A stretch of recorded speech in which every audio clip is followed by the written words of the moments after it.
Então,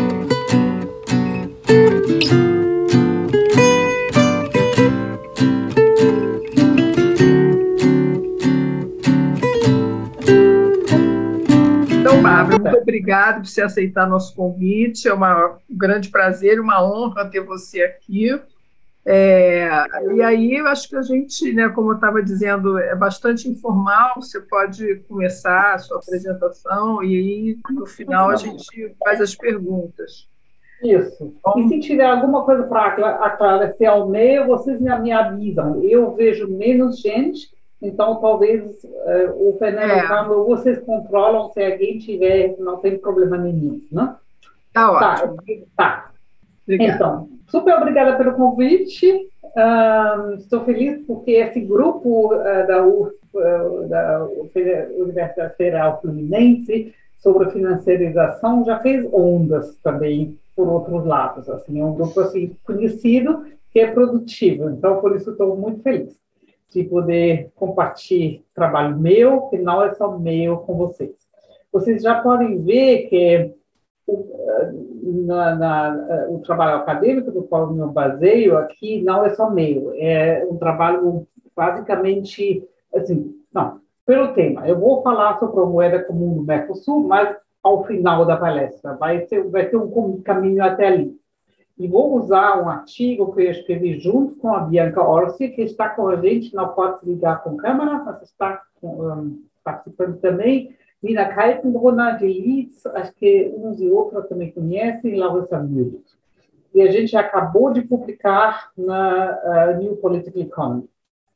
E eu escrevi um pequeno pedaço quando a discussão sobre a moeda comum do Mercosul pipou, que também está nesse link. Vou mandar para vocês depois esse PowerPoint. Né? Então, não é só meu, mas comparto o conhecimento e a produção com outros e outras. Tá, então, moeda comum do Mercosul. Teve, em janeiro, o encontro do Lula com Kirchner em Buenos Aires, primeira viagem do Lula depois de tomar posse, e aí os dois falaram de uma moeda comum do Mercosul que deu muita publicidade e muita reação. Antes disso, foi o ministro das Finanças, Sérgio Massa, que tinha levantado o assunto numa entrevista da Financial Times. E antes disso, já em 2022, Fernando Haddad, que agora é ministro das Finanças, e Galípolo publicaram um artigo também de opinião, aqui na Folha de São Paulo, no Brasil, e especularam um pouco sobre uma moeda comum do Mercosul ou uma unidade de conta do Mercosul. As reações foram assim fortes. E eu cito aqui duas reações de dois economistas internacionais renomados, bons, inteligentes, que é Olivier Blanchard, que foi economista-chefe do FMI em tempos de muita mudança. Então, não é um ortodoxo assim, super fechado de jeito nenhum. E a reação dele no Twitter é "This is insane", essa ideia de uma moeda comum do Mercosul. Paul Krugman demorou um pouco mais, mas também aí falou: isso é uma oportunidade assim, boa de repensar a teoria de moeda ótima, de área de moeda ótima, que é a Theory of Optimum Currency Area, e aí isso nos diz que é uma ideia super ruim. Eu pressuponho que todos entendem o inglês, que então eu deixo minhas slides em inglês, mas falo em português. Espero que essa sopa de línguas funcione para todos. Tá. Então, será que é uma tão ruim ideia mesmo? E eu vou dar umas voltas para chegar nessa avaliação se é uma ideia tão ruim ou não. Para isso, vou primeiro falar sobre o que é a Optimum Currency Area Theory e vou propor um ajuste ao chamado Global South. Segundo, vou introduzir um conceito de Abner Hirschman, velho economista de desenvolvimento, que falou sobre incoerência produtiva e aplicar isso ao campo de cooperação monetária regional. E depois dessa parte teórica, que vai tomar um tempinho, vou falar bem rapidinho sobre o que é cooperação monetária sul-sul, do qual a moeda comum faz faz parte, e vou falar sobre o estudo de caso que eu fiz junto com Bianca, Nina e Larissa, que eu citei na primeira página, sobre o sistema de pagamentos em moeda local, porque o argumento vai ser que uma moeda comum para o Mercosul, para hoje, não é o que está assim, realmente na mesa, mas deveríamos pensar sobre um processo incremental, passo a passo e experimental de uma criação de um espaço monetário no Mercosul, aonde vale a pena olhar para uma instituição já existente, que é o sistema de pagamentos em moeda local, o SME. Tá. Então, vamos começar. Com a primeira parte, OCA, teoria do Sul. O que é essa teoria de área de moeda ótima? Assim, foi fundada por Mundell e outros nos anos 60 já, e tinha um foco, essa primeira geração, de uma análise de custo e benefício, né? Que a ideia principal era que uma autonomia monetária requer uma taxa de câmbio flexível e uma união monetária impõe restrições porque tira o instrumento da política cambiária e também monetária. Para compensar esse custo, seria importante umas pré-condições para juntar diferentes áreas para uma área monetária. E para isso, o Mundell usou, que é canadense, usou o exemplo do Canadá como uma economia bastante, não somente diversificada, mas assim, dualista. De um lado, uma economia industrializada, produzindo carros, e na outra região do Canadá, produzindo madeira. E aí ele diz que se o ciclo de preços da madeira é diferente do ciclo de preços dos carros, então não seria uma área monetária ótima, só se tiver flexibilidade, mobilidade dos fatores de produção, que seria tanto trabalho e capital. Nesse caso só, o Canadá seria uma ótima currency area. Então, o que ele diz é que você precisa, para que os business cycles se ajustem, para que realmente tenha benefício, uma moeda única, uma mobilidade de fatores muito grandes. Outros autores que vieram nessa onda de produção de teoria, qual seria uma área ótima de moeda, foi McKinnon, por exemplo, que diz que tem que ter uma abertura de comércio muito grande para ter um ajuste dos ciclos econômicos. E outro Keenan juntou aí o argumento da diversificação. Seria mais ideal se juntar duas regiões ou dois países que ambos têm produção diversificada, porque então choques de preço de um produto ou um setor não bate tanto nessa área e não requerem um ajuste da política monetária e cambiária. Em cima disso, como crowning, como croneamento dessa teoria, dessa primeira geração de OCA Theory, veio depois McKinnon com a ideia que se temos um sequenciamento, seria primeiro comércio. Então, os países que querem criar uma moeda comum precisam de um alto grau de integração comercial. Depois seria uma liberalização dos fluxos de capital, depois seria uma unificação monetária e a essa seguiria integração política.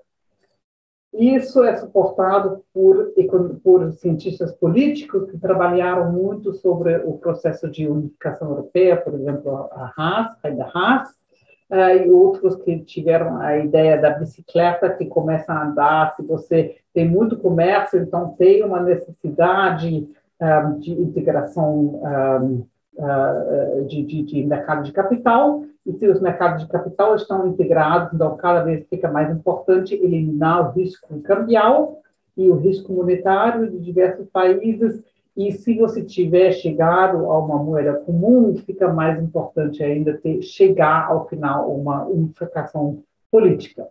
E sabemos muito bem que a região do euro é uma região onde você tem uma integração comercial alta, de capital alta, uma unificação monetária, mas não uma integração política. Então, nesse sentido, a região do euro seria uma área incompleta. Não?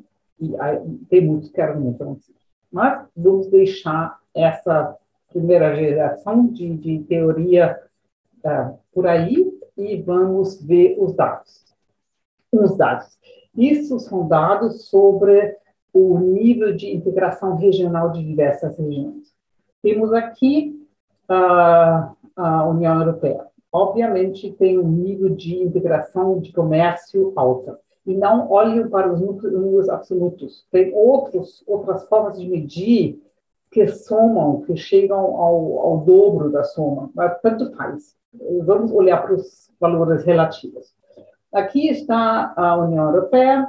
Aqui seria México e Estados Unidos. Então, nesse sentido, seria uma união monetária bastante boa. E temos aqui abaixo, vermelho, o Mercosul, com um nível de integração comercial bastante baixa e que baixou ao longo do tempo desde 2007. Agora está com 7%, 8%. Então, nesse sentido, o Mercosul nem pensar. Insane idea. Mas, o argumento que eu faço aqui, e esse faço também com um artigo que eu escrevi com Larissa Müller já uns bons anos atrás, é que essa ideia de trade first não é muito adequada para todas as regiões do mundo, especialmente não para os do Globo Sul. Temos literatura bastante consolidada que mostra que o comércio sul-sul, intra-regional, tem uma sofisticação mais alta tecnológica. Isso temos no caso do Mercosul, mas também, por exemplo, no comércio da África do Sul com países vizinhos, mas também na Ásia. Que países, quando comercializam entre si, no Sul, comercializam produtos mais sofisticados que quando comercializam, em muitos casos, com o Globo Norte. E podemos ver aqui o exemplo do Brasil, que exportou para o mundo em 2020, 3/4 das suas exportações foram commodities, mas para o Mercosul, e basicamente para a Argentina, que é o país do Mercosul, mais de 80% de produtos manufaturados. Então, é uma pequena parcela das exportações do Brasil que vai para o Mercosul, mas essa tem uma qualidade bem diferente do resto. E tem um artigo, um paper que 2 doutorandos, estudantes de doutorado meus, estão fazendo nesse momento, que eles fazem análise econométrica dos efeitos de Dutch disease, quer dizer, quando os preços de commodities sobem muito, ao comércio intrarregional. E o argumento deles não é assim super forte, mas mostra que o comércio intrarregional é menos afetado pelo Dutch disease. Quer dizer, uma alta de preços de commodities causa menos desindustrialização do comércio intrarregional do que do comércio global. Temos, além disso, alguém quer entrar para o país? Alguém? Talvez eu tenha que fazer isso. Tá, ok. Tem também o problema que esse comércio intrarregional, sul-sul, se é de melhor qualidade, ele quer uma certa estabilidade das taxas de câmbio e das políticas monetárias. Podemos ver no caso do Mercosul que o nível de integração comercial chegou a 20%, às vezes 25%, antes da desvalorização do real em 99. Depois caiu muito. Então, tem uma heterogeneidade. E tem, de forma mais geral, o risco de uma bega da enable policy, de se um país está com uma crise financeira aberta, então ele vai desvalorizar contra todos. Se tem um instrumento de desvalorização, para salvar-se nessa situação de crise financeira em aberto. Então, tem argumentos de reverter a ordem, de já começar com cooperação monetária antes que chegue um nível crítico de integração comercial. E tem uma segunda geração de OCA Theory, que foi formulada em volta, um pouco antes, depois da criação do euro, que diz que não é que tudo é pré-requisito. Também podemos ter efeitos endógenos de uma criação de uma união monetária que com essa e com a adequação e o ajuste dessas taxas de câmbio e a abolição da taxa de câmbio vão criar uma maior sinergia e a simetria dos business cycles. Então, esse Trade First, que a primeira geração declarou tão claramente, não está claro. Não está tão claro. Tá. Segunda parte teórica. E essa eu apresento para fazer entender assim, melhor esse caso de estudo que fizemos sobre o SME, o Sistema de Pagamento em Moeda Local. Albert Hirschman foi um economista de desenvolvimento desses da primeira geração, dos anos 50. E ele foi um economista bastante não típico. O conceito mais usado, ele tem dois conceitos que entraram muito na academia. Um é os linkages, né? Não sei como chamar em português, eu sei também no alemão os linkages. Os links. Os encadeamentos, pode ser? Encadeamentos, exatamente. Obrigada, Carmen. Os encadeamentos que podem sair de uma certa constelação. Vamos dizer, plantação de café. Pode criar um encadeamento para trás, por exemplo, em termos de infraestrutura de transporte para exportação, e pode encadear um encadeamento para frente, que seria processamento de café, por exemplo, né? E produção de caixas, não sei o quê. E ele pensou esses encadeamentos porque ele encontra a geração dele de economistas de desenvolvimento não partiu de uma ideia de um desenvolvimento assim linear. Você fica planejando que vai construir um setor de aço, então esse vai criar uma indústria de elétrica, etc. etc. Mas ele disse que depende que recursos tem um país, um lugar, que atores tem, que constelações tem, que instituições existem ali, e essas criam possibilidades. Então, não tem um caminho linear de desenvolvimento, mas tem muitas possibilidades que dependem muito do contexto. E ele criou o conceito do possibilitismo. Em vez de sempre declarar que as coisas não dão certo, o desenvolvimento frustrado, instituições mal feitas, ele diz que vamos ver o que está possível e que dentro desse possível foi desenvolvido e cresceu e saiu, e está saindo. E por isso também ele tem uma mirada muito, e ele enfatiza muito isso nos seus artigos, de mirar não somente a grandes mudanças, mas a mudanças pequenas instituições, pequenos ajustes, mudanças graduais de forma de produção, etc. etc. E também da imperfeição, do processo gradual, imperfeito, etc. Hirschman, dos anos 50, 60, teve um revival nos últimos anos. E, entre outras, Eileen Grable, que é uma muito boa economista política norte-americana, pegou esses conceitos do Hirschman e aplicou para a paisagem de cooperação monetária e financeira sul-sul.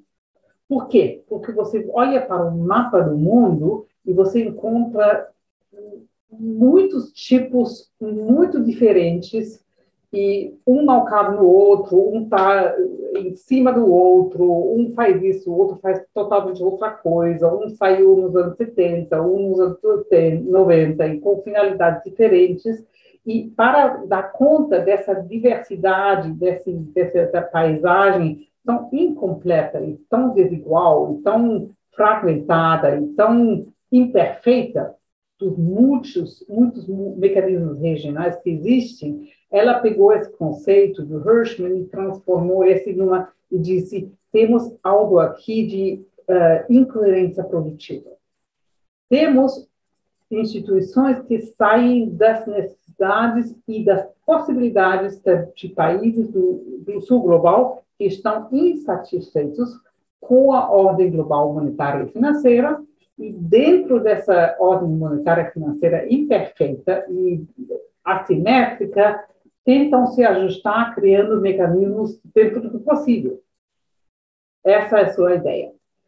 E ela diz que, tudo bem, essa nova ordem é caótica, é fragmentada, é desigual, e com certeza não vai criar uma nova ordem mundial monetária e financeira, não vai substituir, por exemplo, a dominância do dólar, mas é de natureza muito experimental, complexa, densa, multilayered, porque cada arranjo de países tem uma outra necessidade para cumprir, etc., e é polar. E com essa mirada, com essa lente hirschmaniana que a Eileen Gravel aplicou a esse mundo da cooperação monetária e financeira regional sul-sul, vamos olhar primeiro esse mecanismo que existe já no Mercosul, o sistema de pagamentos locais. Para entender o que é esse SML, Sistema de Pagamentos Locais, vou ainda muito rapidamente introduzir o que existe de cooperação monetária sul-sul nesse mundo, de forma assim, sintética. E escrevimos sobre isso, mas também vem de UNCTAD, o Campo escreveu muito sobre isso. É um tema muito querido também do José Antonio Campo, que saiu há pouco do Ministério de Finanças da Colômbia. Um tipo de arranjos regionais sul-sul financeiros são os bancos de desenvolvimento. Por exemplo, o CAF, Caixa de Fomento da América Latina. Não? Mas também o BID, o Banco Interamericano,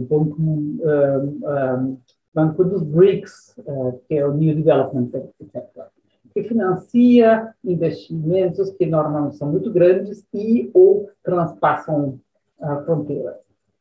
Um segundo tipo são os fundos monetários regionais, onde países normalmente vizinhos juntam divisas que emprestam para um membro quando esse está em problemas, que pode complementar ou até em muito poucos casos substituir o Fundo Monetário Nacional. O FLAR, por exemplo, o Fundo Relativo de Câmbio de Reservas, é um fundo pequeno que junta basicamente países andinos, mas que foi muito ativado por esses países desde os anos 70, é muito usado, e para países muito pequenos como Equador e Bolívia, às vezes podia até substituir o Fundo Monetário Regional.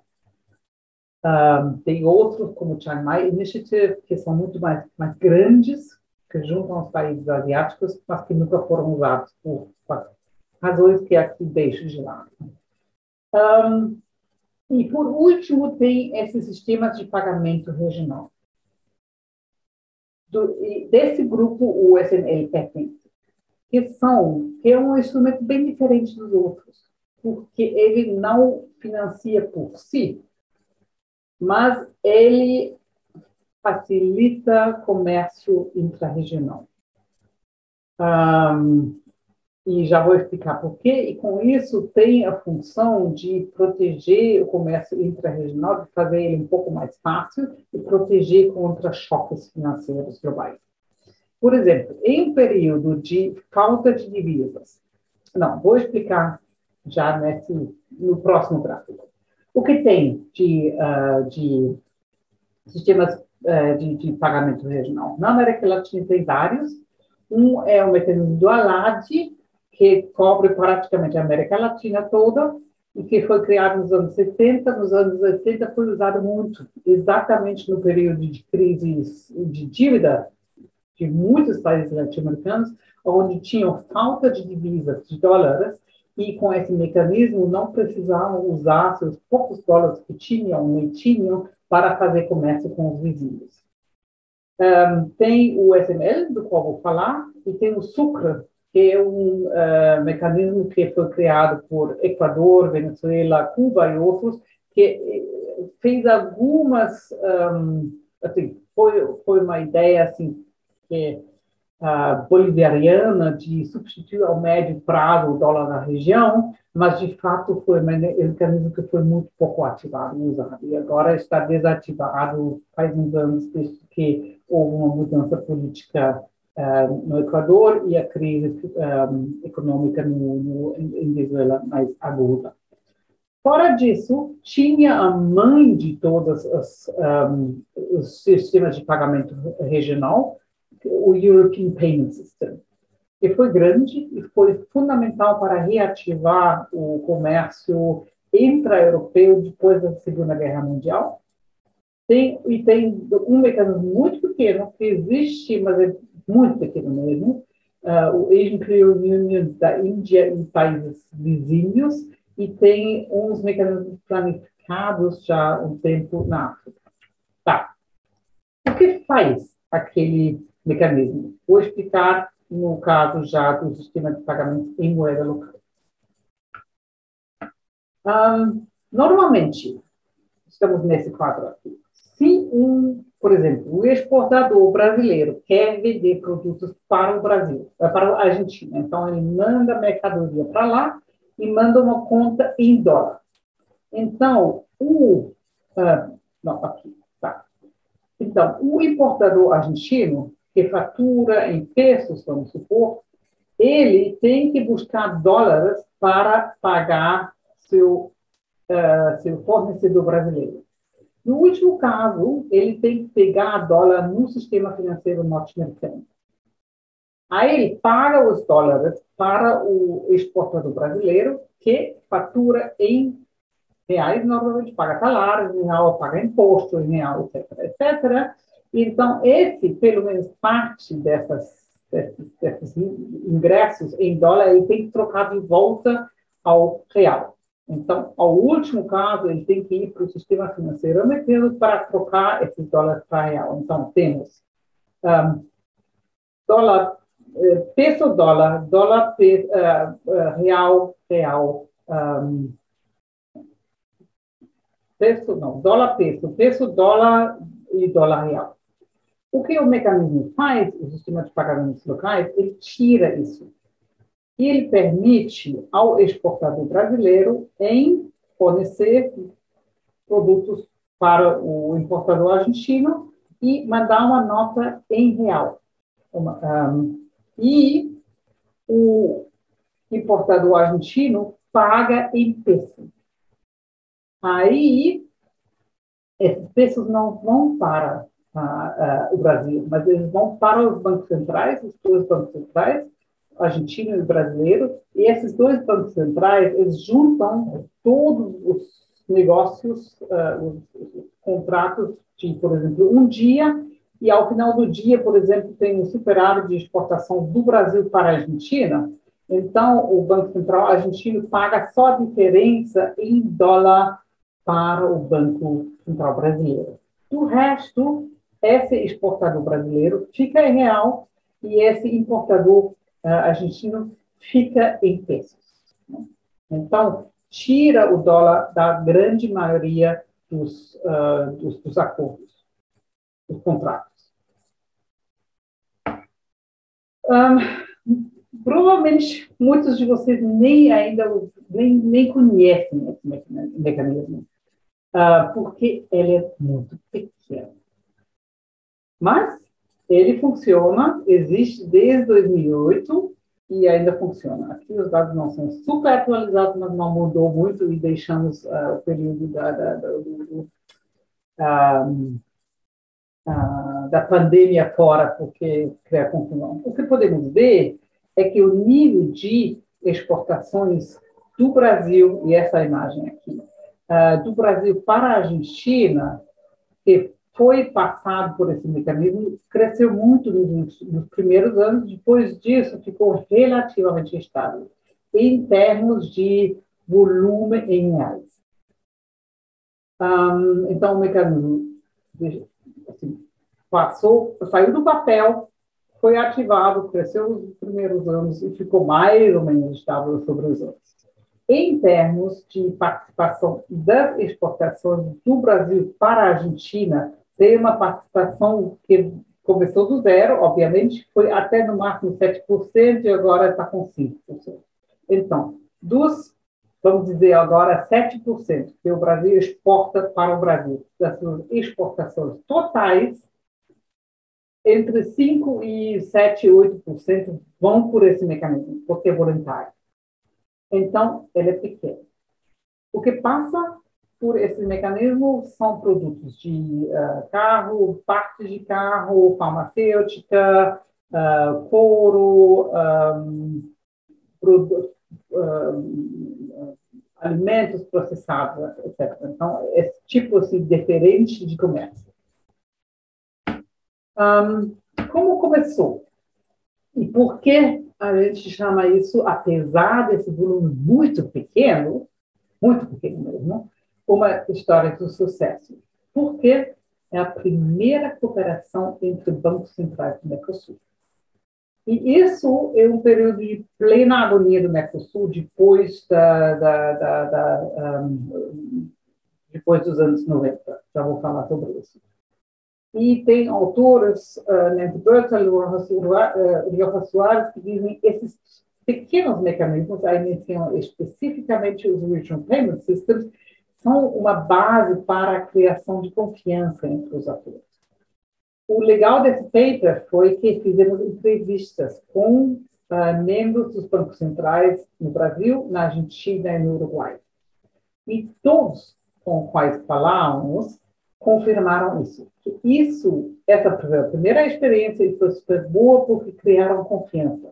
A gente agora sabe como o outro banco central roda seu sistema. A gente sabe como marcam os horários, a gente sabe quais são os mecanismos e a gente sabe que nesse mecanismo podemos pôr regras que todos cumpriram. Então, uma forma de cooperação que todos louvaram. E muitas instituições regionais na América Latina são criadas, depois ficam como mausoléus, são desativadas de fato, esvaziadas, etc. Essa não. Essa foi criada em 2008 e foi criada como acordos bilaterais entre os diferentes membros do Mercosul. Então, dentro do âmbito do Mercosul, mas não como acordo assim, regional em total, mas cada país fazia contrato. Então, primeiro a Argentina e o Brasil fizeram um acordo e puseram em marcha o negócio para andar, para rodar, já em 2008. Tá.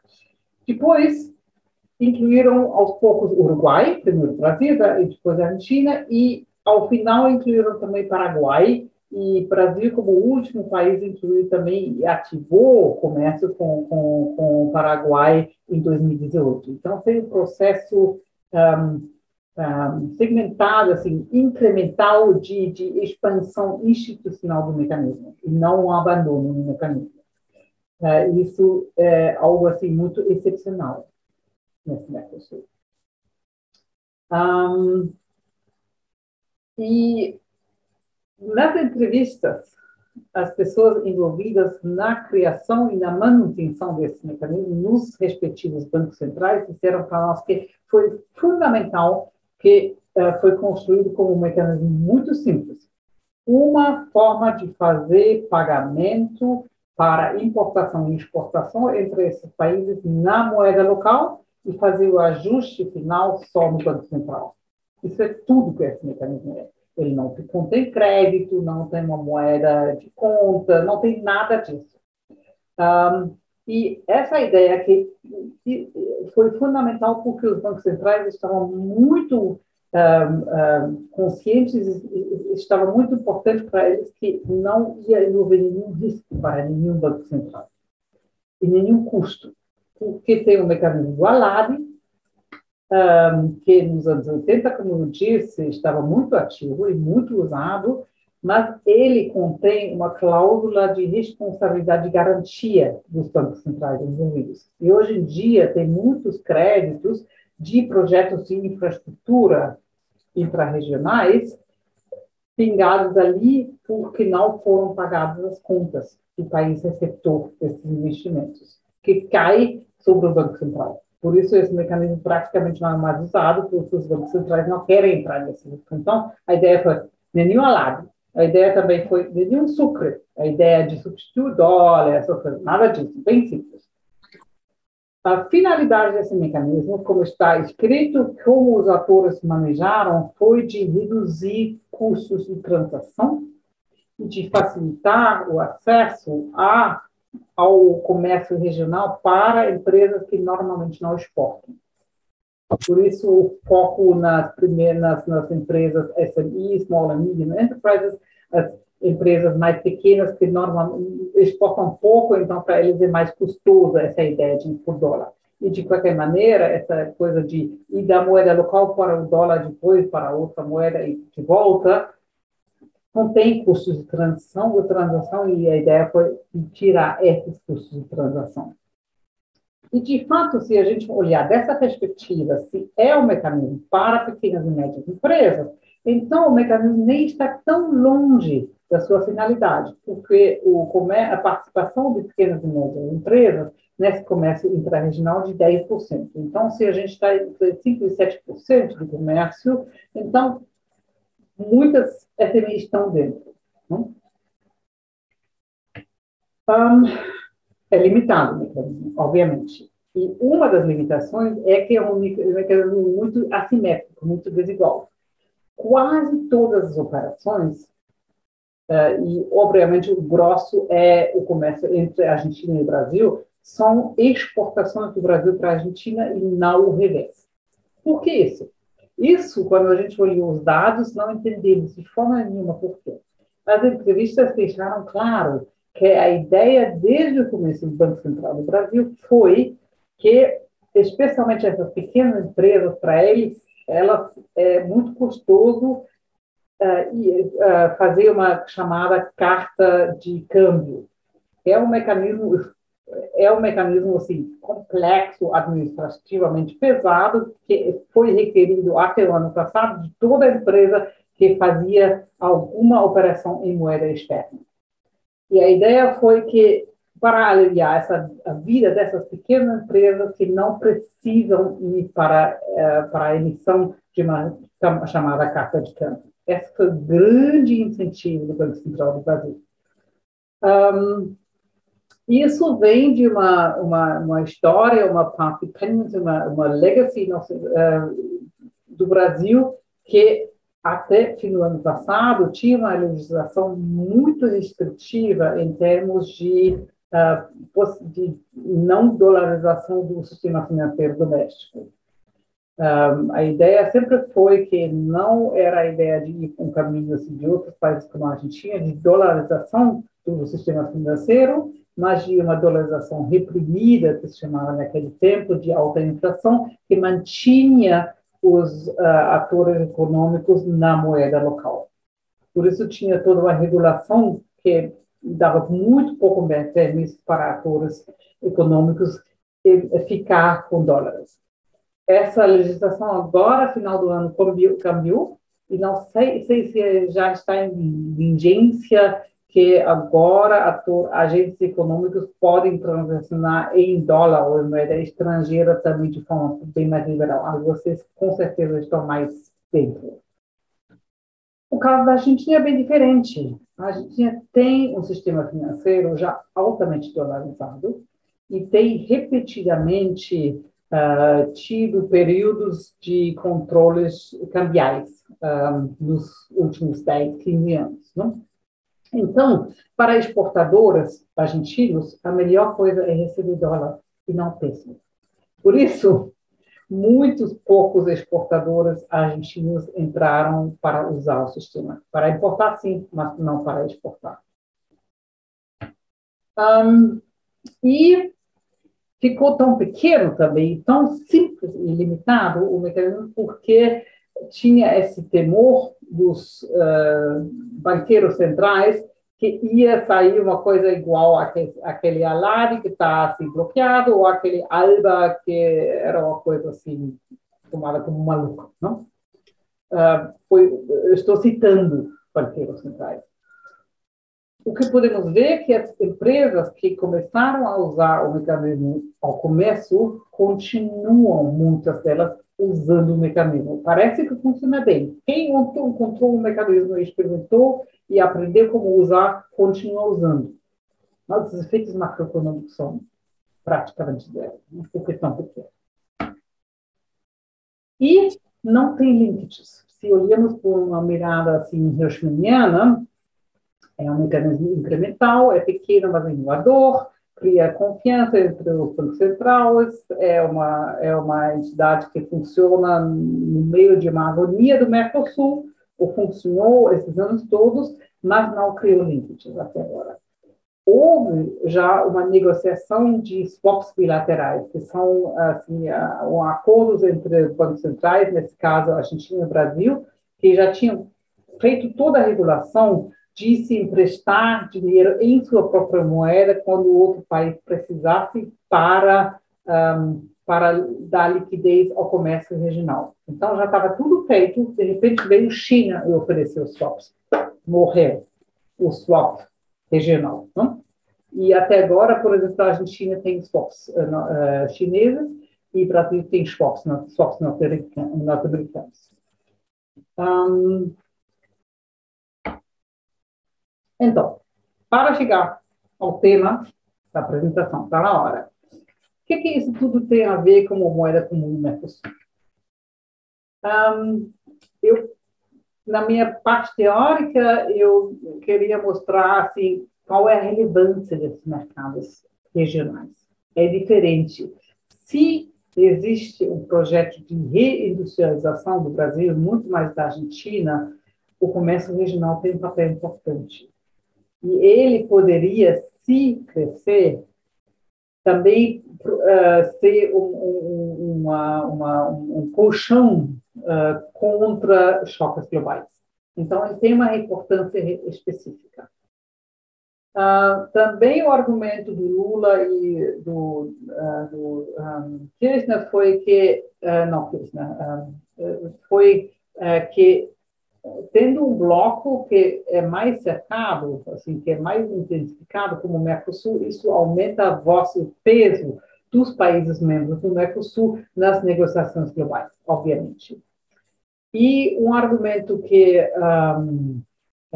Haddad, por exemplo, em seu artigo do ano passado, já levantou, é que temos uma assimetria da ordem monetária global que ficou mais assimétrica ainda, porque estamos vivendo em um mundo onde as moedas são usadas como meio de guerra. Não?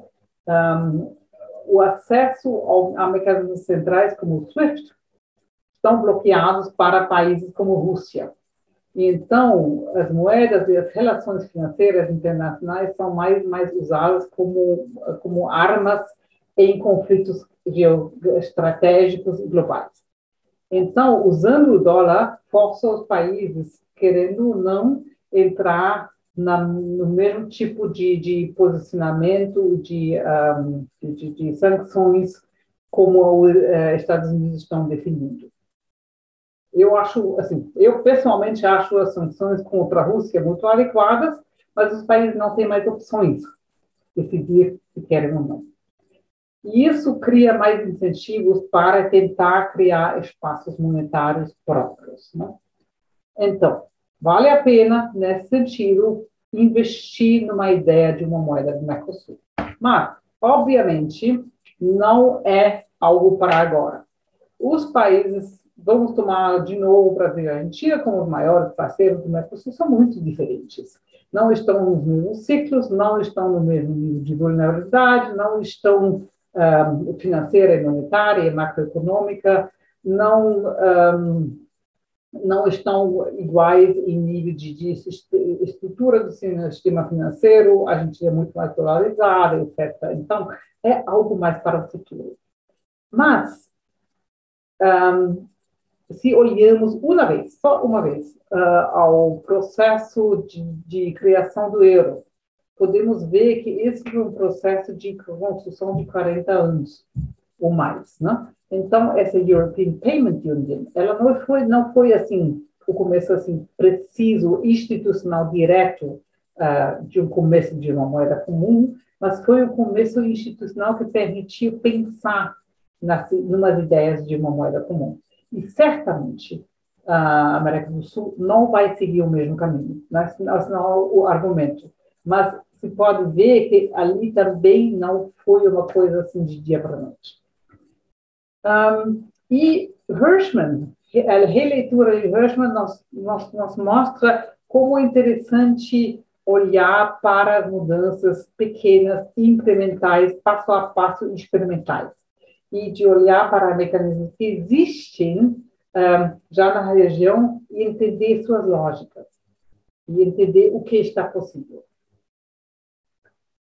Por isso, eu acho, e não sou a única, eu encontrei 2 artigos assim, de jornal, logo depois dessa onda de anúncio de uma moeda comum, que também fizeram referência de formas diferentes ao SMA. Mas, já que foi a primeira cooperação entre bancos centrais do Mercosul e foi tão bem sucedida, apesar do tamanho muito pequeno, seria importante começar por ali e ver o que daria para criar em base desse SML. Como poderia aumentar? Que funções poderia agregar? Como poderia aumentar em termos de espaço, de volume? Mas qual seria uma possibilidade, por exemplo, de criar na base desse mecanismo de conta, etc., etc. E poderia pensar quais linkages, quais encadeamentos institucionais poderia se pensar nesse mecanismo, e poderia pensar no processo atual, que muitos bancos centrais estão considerando a possibilidade, estão experimentando com moedas digitais de bancos centrais, como essas inovações tecnológicas poderiam ser usadas nesse contexto. Com isso, termino. Vamos experimentando, mas assim, dentro do possível, dentro das racionalidades que atores têm. E ali cito o campo que argumenta nos últimos anos, sempre que a regionalização na latino-americana é muito importante, mas ela precisa de ser despolitizada. Ele argumenta que ela é muito politizada e, com isso, é muito inibida. Então, vamos tirar um pouco assim, finalidades políticas dali e vamos ser um pouco mais assim técnicos no pensar o que é possível. Obrigada. Obrigada, Bárbara. Foi ótimo. Ficou bem, bem claro. Bom, a gente agora passa para as perguntas. Eu só queria, ouvindo você falar, me ocorre, eu acho assim, que uma agenda que está colocada no caso do Brasil, talvez da Argentina também, é a questão da reindustrialização, né? Então, talvez assim, começar por essa agenda pode ser também uma forma de você reforçar essa outra agenda da moeda comum, porque começar pelas instituições, eu assistindo, né, a sua apresentação, me parece que elas estão mais assim, mais imaturas, e pegando o exemplo da própria União Europeia, foi 40 anos, né? Então, uma coisa bem, bem demorada, talvez um tema mais assim, que toque mais os políticos brasileiros ou os economistas brasileiros desenvolvimentistas, seja essa pauta da reindustrialização, e pela reindustrialização, naturalmente, você, quer dizer, também desenvolver a avançar nessa agenda da moeda comum, né? Entendeu? Poderia ser assim, um processo talvez um pouco diferente da experiência da União Europeia, né? Você começar por uma agenda desenvolvimentista. Uhum. Seria interessante. Tá. Quer que comento lá já ou juntamos, Carmen? Não sei, se você quiser comentar, e as pessoas não sei, As pessoas vão podem ficar pensando. pensando ainda, tá, então responde. Tá, eu acho essa coisa de pensar de uma forma criativa, o sequencing, a ordem, é muito importante. E acho que fazer um vínculo com a industrialização e reindustrialização, assim, muito válido. Mas talvez não precisa esperar até que chegue uma reindustrialização, mas já poderia facilitar, no contexto da reindustrialização, o comércio intrarregional. E aí tem várias formas, obviamente. Tem trâmites administrativos, tem infraestrutura, tem, assim, várias coisas. Mas também poderia, por exemplo, reativar esse mecanismo. A pessoa que foi responsável para criar o mecanismo do Banco Central Argentina disse: ele está tão pequeno porque os políticos perderam o interesse. Então, houve uma campanha de informação nos primeiros meses que você tem que fazer assim, você tem que ir para as câmaras de comércio de cada região, cada estado, etc., para os setores. Você tem que fazer um trabalho ativo de informação, porque os bancos não fazem, os bancos perdem negócio com isso. Né? Então, os bancos não vão te falar que tem um SMS. Então, a instituição tem que ir ativamente. Então, isso já poderia ser uma forma. Né?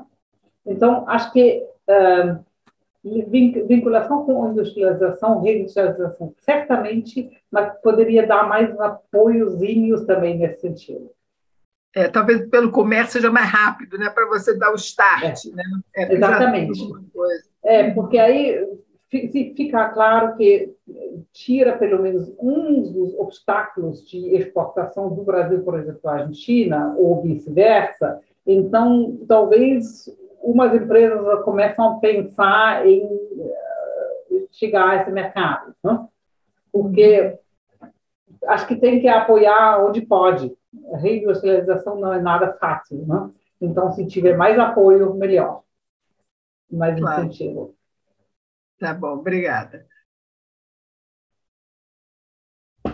Tem um chat. Maurício escreveu, né? Isso.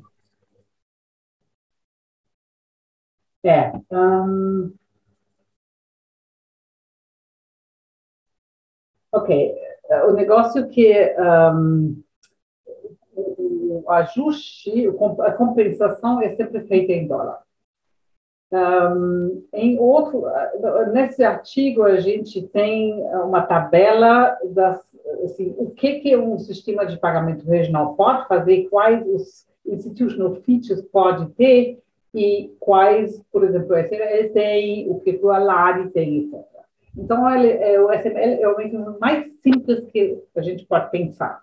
E ele tem essa compensação em dólar e vem como o pessoal dos bancos centrais nos explicou, vem dessa ideia que não queremos ficar com moeda de outro país que se nos põe em risco, queremos ficar com dólar. Então, vem dessa lógica, simple, no risk.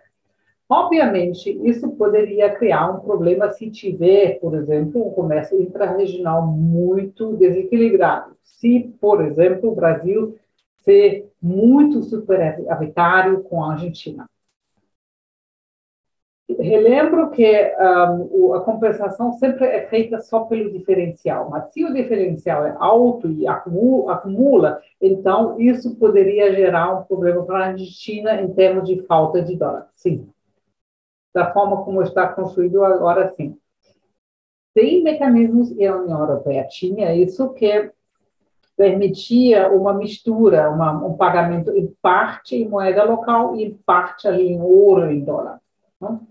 E tinha também, nesse mecanismo europeu, uma possibilidade de um crédito, tipo, o país devedor podia pagar com atraso de 3 meses.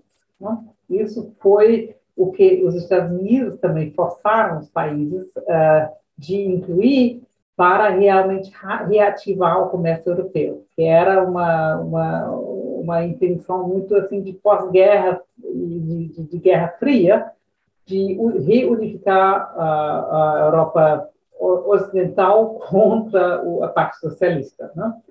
Então, podia se pensar em outras formas, mas essa cria um certo risco para os bancos centrais que estão envolvidos.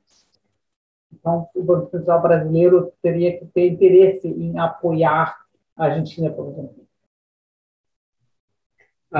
Posso fazer uma? Acho que não tem ninguém Bianca no chat. levantou a mão. Não vi, desculpa, perdão. Pode... Bianca, você quer falar? Ou... Se o Adriano quiser, ele pode ir na frente. Para mim, tanto faz. Vocês estão me ouvindo? Pode ir. Estamos ouvindo bem, obrigada. Tá. Olha só, eu assim, algumas perguntas e um comentário ou outro. A minha primeira pergunta que eu queria fazer para a Bárbara, primeiramente, muito obrigada pela apresentação, Bárbara, como sempre, muito clara e excelente.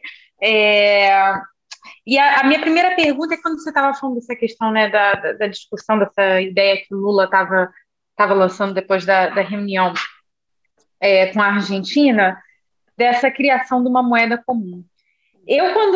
Os artigos que eu li, né, na época de jornal e tudo, me deu a impressão de que essa criação dessa moeda comum não era no sentido de substituir as moedas locais, né? Pelo contrário, seria uma criação de uma terceira moeda como uma unidade de conta, e aqui a minha cabeça foi direto pensando no banco lá do Keynes, né?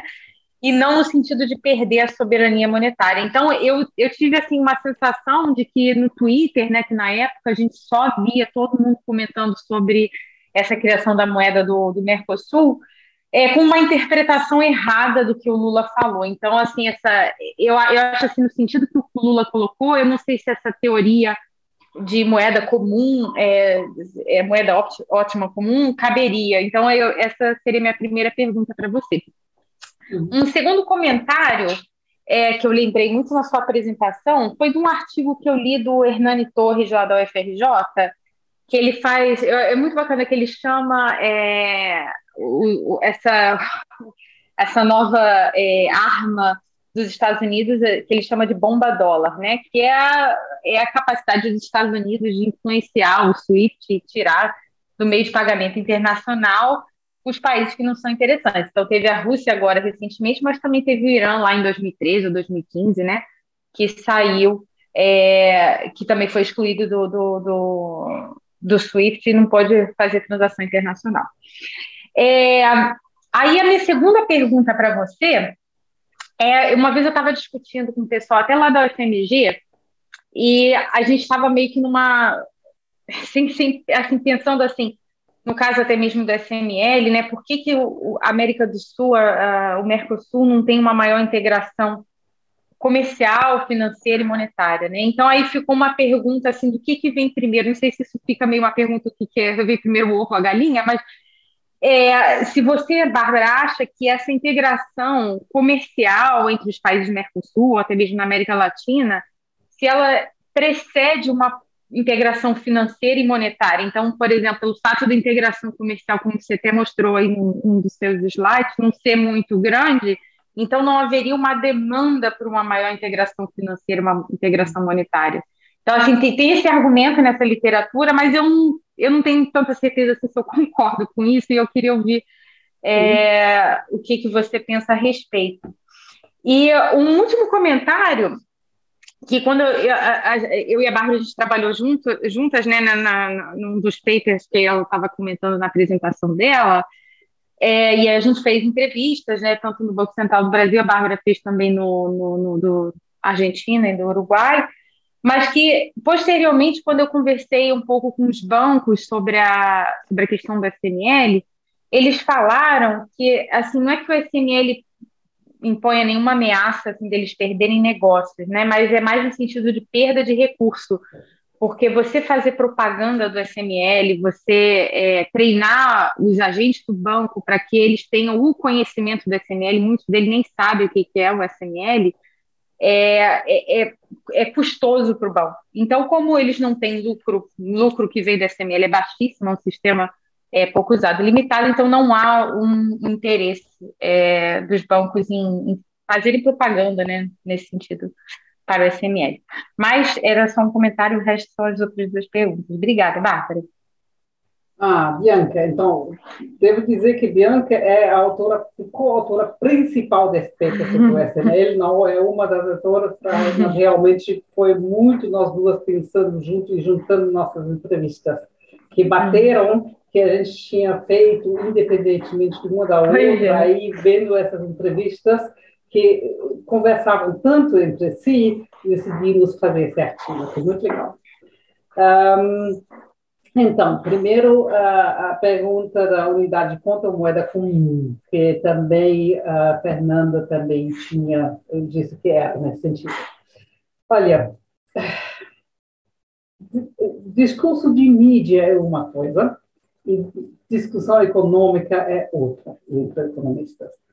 E vocês veem as reações de Twitter de economistas assim muito renomados como Blanchard e Krugman, que só reagem às manchetes, né? E nas manchetes estava essa história da moeda comum. E acho que o Lula e o Fernandes, naquela ocasião também, quando foram para a imprensa, falaram de moeda comum. Também estavam se querendo fazer manchete, né? E conseguiram fazer manchete, isso sim. Se você olhava com mais cuidado para a discussão, aí aparecia a discussão da unidade de conta, que é uma coisa bem diferente, só que essa não dá manchete, né? Então, depende de que nível que estamos falando. Mas a pergunta que, sei lá, eu tive pedido de entrevista em imprensa alemã naquela época, porque ao mesmo tempo Scholz, o chanceler alemão, ia para o Brasil e a Argentina, então todos queriam saber, entender, sempre foi para a moeda comum. Obviamente, uma unidade de conta é uma outra coisa, né? Por exemplo, o sistema de pagamentos europeu não tinha primeiro uma unidade de conta, mas a primeira unidade de conta, preço que veio antes do euro, foi uma sequência depois desse sistema de pagamento. É possível ter uma unidade de conta, que é só usada para comércio regional. E é interessante pensar sobre isso. E há alguns artigos que refletem sobre essa possibilidade. A pergunta é como você constrói a taxa de câmbio, como você constrói essa moeda de contas e que taxas de câmbio dá para ela, não? Para as moedas, tanto do dólar como as regionais. Então, nessa construção já tem, assim, essa já pode ser um pouco complicada, não? O que ele faz é sempre usar a taxa de câmbio do dia. E a intenção original foi também de estabelecer uma taxa de câmbio direta entre real e peso argentino e as moedas do Mercosul, que não existe. Você não tem taxa de câmbio direta, sempre vão pelo dólar, né? De começar a estabelecer uma coisa. A coisa complicada da unidade de conta é como ela é lastreada, né? Como é construído a garantia de um banco central que é superavitário, transformar essa unidade de conta em um certo momento, quando quer isso, em outra moeda, tanto na sua moeda ou em moeda forte. E essa é a parte assim, um pouco mais complexa, né? Então, em princípio, os países deveriam pôr ali uma pequena parcela das suas divisas para sustentar essa moeda de unidade de conta e talvez poderiam chegar a um acordo de usar também, em parte, suas próprias moedas para lastrear. Mas no momento da instabilidade, muito alta inflação do peso argentino, não vejo o Banco Central brasileiro aceitar o peso argentino como parte do lastro de uma unidade de conta. Então, esses são os problemas assim, de trás que tem que resolver, entre outras, quando cria uma unidade de conta. Tá. Ok, espero que respondi essa pergunta. Gostei da expressão da bomba dólar do Hernán Torres. E eu conheço da literatura como militarization of global finance, of international finance. mesma direção, não? E essa realmente cria assim, essa aumenta, assim, essa puxa as assimetrias e dependências, assim, todos os países são dependentes da moeda-chave, né, de certa forma. Também comércio europeu, alemão, por exemplo, quando está feito dentro da União Europeia, dentro do euro, está feito em euro. Fora disso, está feito em dólar. Né? Nem o euro tem o poder de ser denominador de contratos comerciais no mundo. Então, dependemos de todos. Mas países como o Brasil, Argentina, outros do Sul, dependem muito mais do dólar ainda.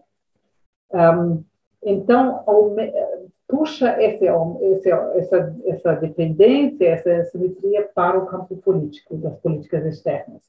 Isso é algo que é problemático. Né? Se tem, assim, e as reações que temos, talvez nessa direção um comentário, as reações que temos. Eu tenho uma excelente ex-doutoranda que estudou a internacionalização a política de internacionalização do renminbi nos anos 2010. E o renminbi é a única moeda que, não muito, mas subiu no seu uso internacional, como moeda em todas as funções. E houve, assim, push and pull factors, vários fatores, para que o governo chinês, o Banco Central chinês, bancos chineses, assim, vários atores puxaram nessa direção. Um dos motivos foi que queriam comprar petróleo de países sob sanções, Irã e Venezuela. E não podiam fazer isso usando o SWIFT, usando o dólar. Então, isso foi um dos primeiros incentivos de criar um sistema paralelo que é complicado e custoso de construir, de uso do renminbi em moeda internacional. Que você precisa de bancos que não usam o sistema SWIFT, para não entrar em sanções também. Mas bancos específicos. Essas precisam de bancos correspondentes. Você precisa de casas de pagamento nessa moeda. Você precisa de um mercado externo com certa liquidez em renminbi. Então, é custoso e é uma infraestrutura bastante complexa e sofisticada que você precisa. Mas foi uma função dessas sanções. E o que temos subterraneamente, desde que começou a guerra contra a Ucrânia, a Rússia, e então o banning, as sanções da Rússia, certamente, subterraneamente, um uso maior do renminbi e do rublo em várias formas de pagamento. E hoje em dia temos a China já bem mais ativa em puxar para o uso do renminbi. No Brasil, abriram um banco chinês que faz negócio em renminbi nos últimos meses e já teve as primeiras transações de exportações brasileiras que foram pagadas em renminbi. Então, o side effect dessa militarização do dólar e das finanças internacionais é que estamos observando uma fragmentação maior do sistema financeiro internacional. Eu acho que estamos muito longe de que isso realmente represente um perigo à dominância do dólar. Mas, ainda assim, debaixo da dominância do dólar, isso está mudando relações assim, nessas partes inferiores na hierarquia. Mas, com certeza, acho que eu falei longo, mas com certeza vocês também têm posição nisso. Rapidamente, as duas últimas perguntas da Bianca. Essa coisa de integração comercial e integração financeira é ovo galinha. O problema é que se você não tem nenhuma cooperação monetária financeira, fica difícil nessas economias voláteis você puxar para um reforço, um aumento da integração regional comercial. Esse é o argumento. Por último, esse argumento que você traz das entrevistas com atores do sistema dos bancos brasileiros, que esses disseram, nos custa muito, muito, a gente tem que começar a entender esse SML, tem que tratar e treinar as pessoas, não vale a pena. Esse é um problema, sim. E isso chama um pouco, e Fernanda vai estar encantada para funções de bancos públicos, né? Ou de políticas de competitividade que deixam espaço para bancos que se concentram nesse tipo de contratos, né? Não é uma coisa que grandes bancos privados vão querer entrar, obviamente não. Mas tem que ter ação pública para convencer os bancos de participar de uma forma ou outra. Bom, espero que matei os comentários e perguntas.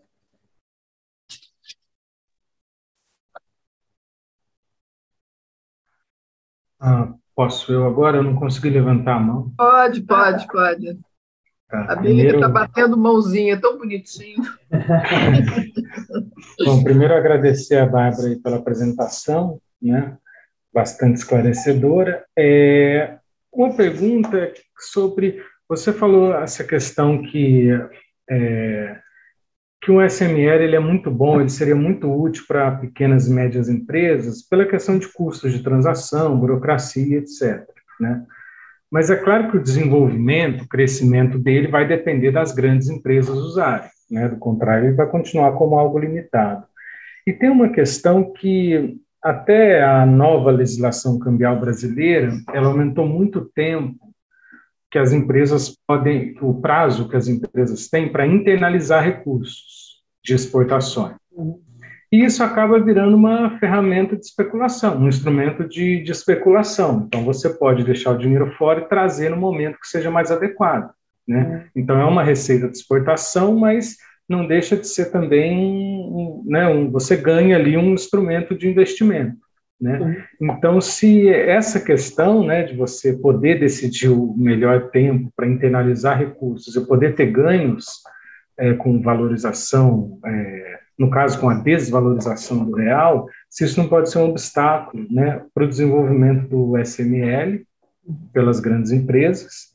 E só um comentário bem pontual, que como a gente falou bastante na questão da Rússia, e também foram feitas perguntas sobre a questão de excesso de saldos, recentemente, eu não lembro qual ministro russo, mas ele disse que agora eles estão com um problema, que eles estão com excesso de rúpias indianas, que eles não têm o que fazer e que eles vão ter que converter em dólar, porque não tem o que comprar com esses saldos que eles estão acumulando, comercializando com a Índia, né?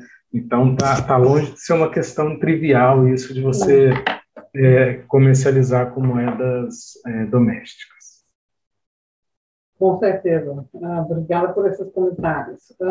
Vou começar pelas pequenas e médias empresas. Obviamente, reindustrialização e regionalização requer também a participação de empresas maiores.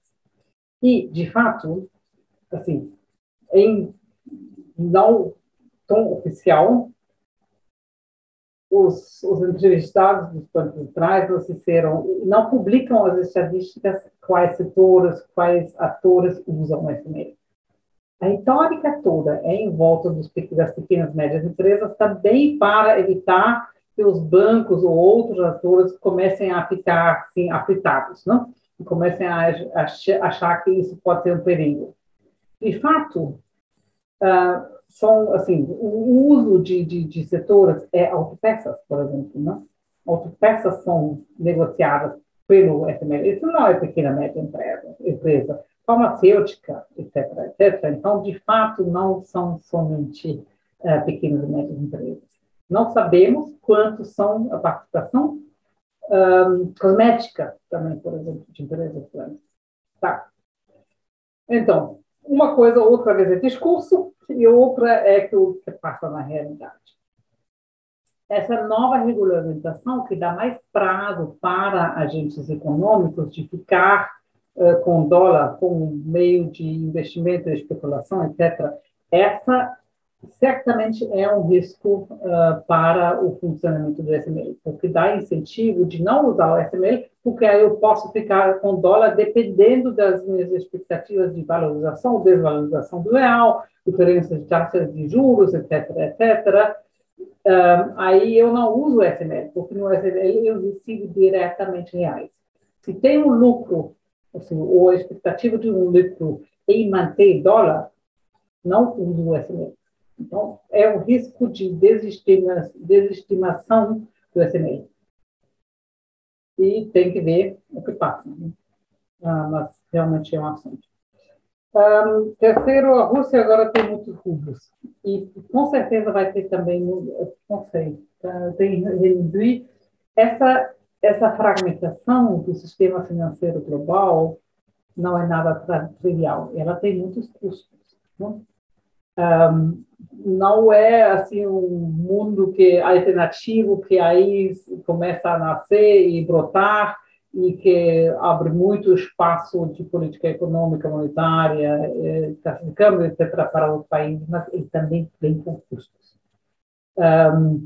Essas sanções quebram muito, mas também o uso de outras moedas inibe muito, assim, o uso russos e renminbi você pode usar em operações muito específicas e não em todas as operações. Então, isso te limita, isso te cria custos. E aí é importante ter isso em mente quando falamos dessa fragmentação do sistema financeiro global. Eu esqueci uma coisa, um comentário nessa coisa de questão de ouro e galinha. Um comentário das entrevistas no Banco Central argentino. Se é mais importante você já ter uma integração comercial ou para começar a cooperar ou não. Antes da desvalorização do real em 2099, a integração comercial no Mercosul tinha chegado ao seu ponto máximo de mais que 20%. Com a desvalorização do real, ela caiu dramaticamente e nunca recuperou. Aí podemos ter várias razões por isso e também as pessoas no Banco Central argentino nos disseram assim, realmente com ranço. Eles nem pegaram o telefone e chamaram a gente 1 hora antes. Então, foi até para a Argentina, para o Banco Central argentino, uma surpresa total. Eles tomaram isso como uma posição assim, de muita desconfiança. Então, essa criação de confiança entre os bancos centrais, nesse pequeno mecanismo, se dá nessa base de desconfiança em geral total. E isso também joga uma luzinha a importância desses pequenos mecanismos, num contexto onde não se coordena nada. Né?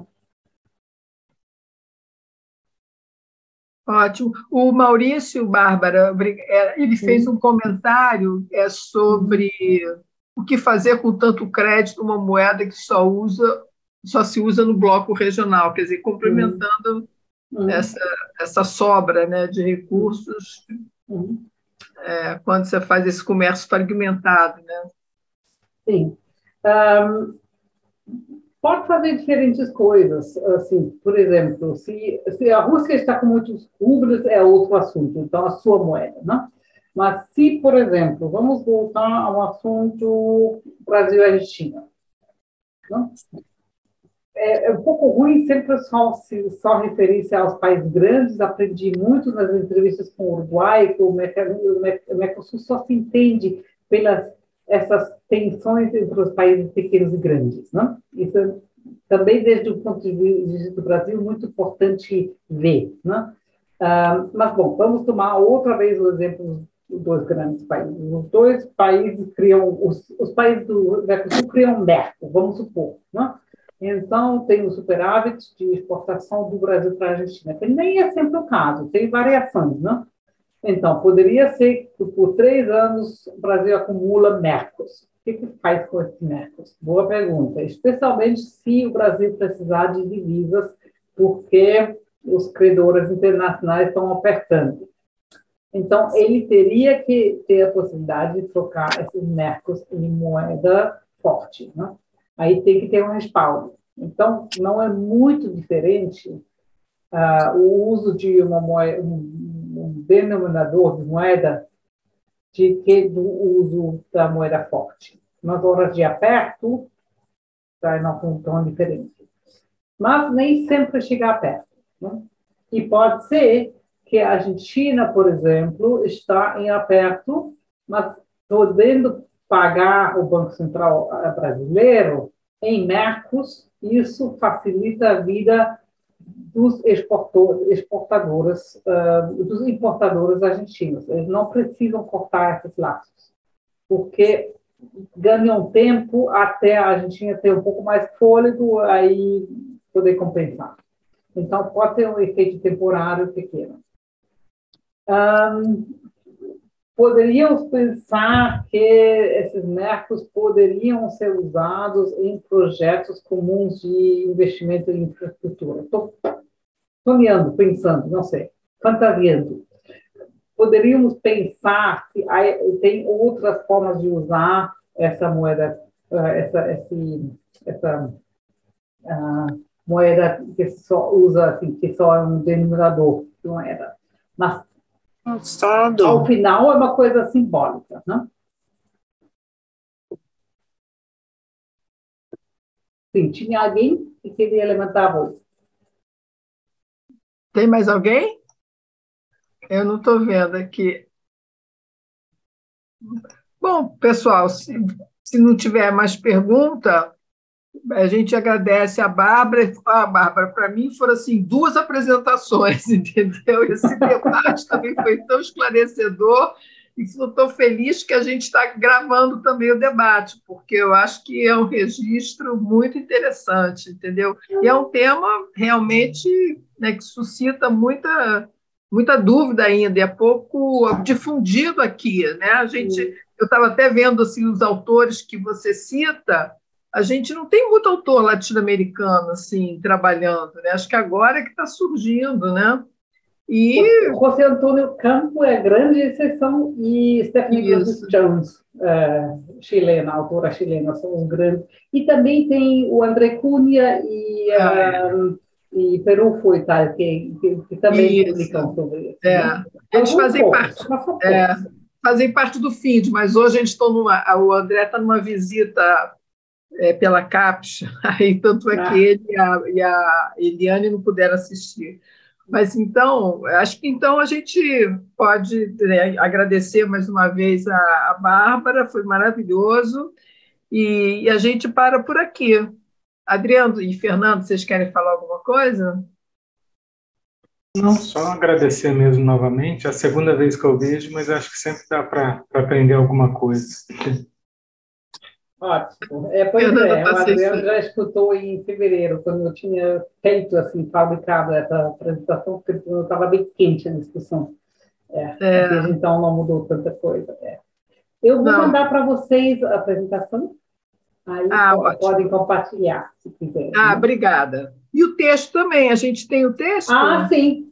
Está ótimo. Então mando o texto também, já mando, tá. Tá super excelente. Obrigada pelo convite, foi para mim também essa segunda parte do debate, foi muito bom, assim, boas perguntas para pensar, para refletir, e bons comentários, então eu agradeço, viu? Tá ótimo, Bárbara, você é muito gentil, obrigada, viu, gente? Bom, e a gente depois manda o anúncio do próximo. Falou, obrigada, viu?